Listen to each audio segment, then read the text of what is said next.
महाभारत में ऐसे योद्धा था जिस योद्धा को हराने के लिए मुश्किल और नामुमकिन था। हर किसी के बस की बात नहीं था और जिसका नाम है कर्ण। कर्ण स्वयं सूर्यदेव के सुपुत्र था और जब माता कुंती को वरदान में के सूर्यदेव ने कर्ण को दिया था तो कर्ण के साथ साथ कवच और कुंडल भी दिया था सूर्यदेव ने अपने बेटे को सुरक्षा के लिए और अपने सुपुत्र को। और कर्ण ऐसे योद्धा था जिस योद्धा स्वयं गुरु परशुराम के शिष्य था।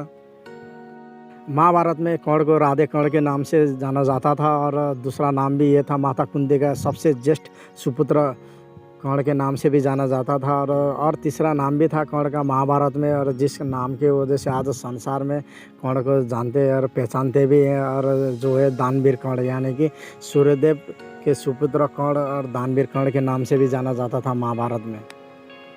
महाभारत में एकमात्र ऐसे योद्धा था जिसके पास हर कवच और कुंडल था और जो स्वयं सूर्यदेव के सुपुत्र था। और कर्ण ऐसे योद्धा था जो स्वयं गुरु परशुराम ने शिक्षा दिए थे और धनुर्विद्या के ज्ञान, शस्त्र अस्त्र के ज्ञान और सभी कर्ण को जो सिखाए थे और शिक्षा दिए थे। और महाभारत में कर्ण को गुरु परशुराम ने, और कर्ण के पास इतने शक्तिशाली होने के बाद भी लास्ट में आखिर में कर्ण को अंत होना ही पड़ा, यानी कि रणभूमि में वीरगति को प्राप्त होना पड़ा।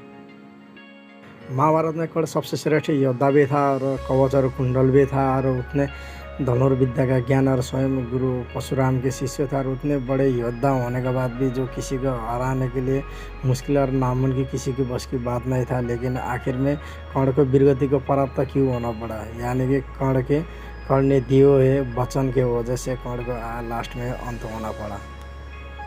कर्ण ने दिए हुए जो वचन जो दुर्योधन को दिया था कि हमेशा तुम्हारा ढाल बन के रहूँगा और हमेशा तुम्हारा साथ दूंगा, इस साथ के वजह से, साथ देने के वजह से और जो वचन दिए हुए दुर्योधन को, उस वचन की वजह से आखिर में कर्ण को वीरगति को प्राप्त होना पड़ा।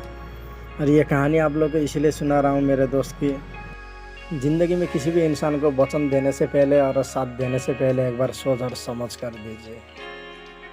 हम लोगों को ज़िंदगी में 3 चीज़ कभी नहीं करना चाहिए। एक है वचन, और वचन कभी हम लोगों का आनंद में देना नहीं चाहिए। और दूसरी बात है उत्तर, यानी कि उत्तर कभी हम लोगों को गुस्से में देना नहीं चाहिए, क्योंकि अगर हम लोग को उत्तर अगर गुस्से में दिए हुए तो वो भविष्य में जाकर हम लोगों को अंधेरा की तरफ ले जाएगा, हम लोगों की ज़िंदगी एक गलत रास्ता में जाएगा। इसीलिए हम लोगों को गुस्से में उत्तर नहीं देना चाहिए। और तीसरी बात है निर्णय, यानी कि ज़िंदगी में हम लोग कभी भी दुख में निर्णय नहीं लेना चाहिए। जब हम लोग दुख में लिए हुए निर्णय हमेशा ज़िंदगी में और भविष्य में जाकर हम लोगों को ज़िंदगी में दुख ही देगा। इसलिए हम लोग को ज़िंदगी में ये 3 चीज़ करने से पहले सोच और समझ कर और लेना और देना चाहिए।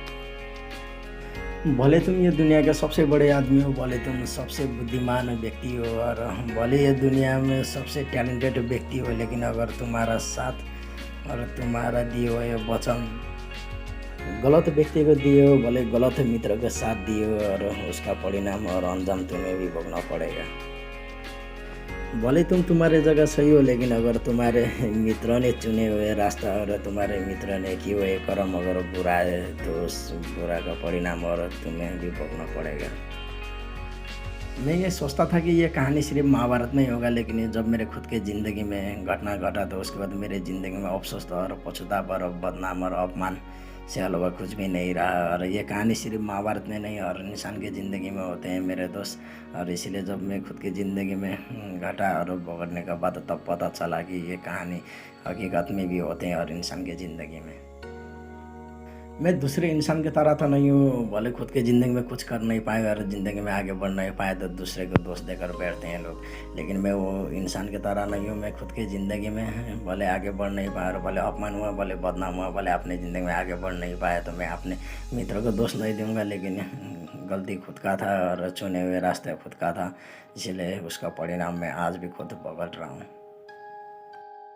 अगर ये दुनिया की नज़र से देखा जाए तो मैं एक छोटा सा मोटिवेशनल स्पीकर हूँ और मैं छोटा सा वीडियो बनाने वाला एक इंसान हूँ। और भले नेपाल के जितने भी मोटिवेशनल स्पीकर हो और भले इंडिया के जितने भी मोटिवेशनल स्पीकर हो, भले बाहर देश के हो, और सभी लोगों से मैं सीखता हूँ और उन लोगों से सीखे हुए ज्ञान से और अपनी ज़िंदगी में भोगे अनुभव से मैं वीडियो बनाता हूँ। और उम्मीद करता हूँ कि आप लोग ये वीडियो बहुत पसंद आएंगे।